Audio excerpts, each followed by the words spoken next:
For over 50 years, we've served East Boston and the surrounding community. But this year has been one of the most difficult years in our history.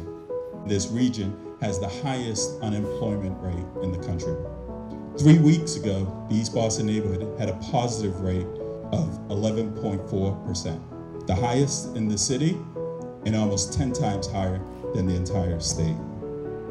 But I'm happy to report today that with the work of our community-based organizations and our regional partners, we brought that number down to 8.7%. But as we know, there's still quite a bit of work to be done. I'm here today because I am passionate not only about access, but about equity and healthcare. And if anything that we've seen through COVID, we've seen how the two are completely connected. The frontline workers for generations have always been our community health centers. They have always been there, up, down, all around, pandemic, snowstorm, whatever it is. And who gets to access them? Those who don't speak English, those who don't have documented status, those of us who may not have the money. Their doors are open all the time for all of us.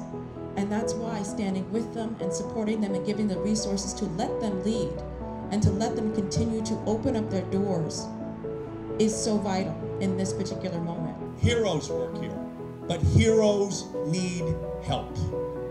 And that help is the funding that provides them with the resources which they need so that they can take care of the black, the brown, the immigrant, the poor in this community.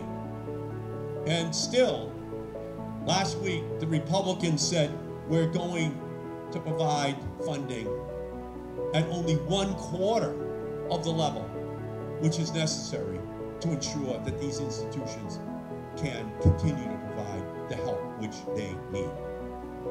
And that is just absolutely unacceptable. So I will be back down in Washington next week fighting for the $100 billion which hospitals and community health centers need in order to provide the services for everyone in our state.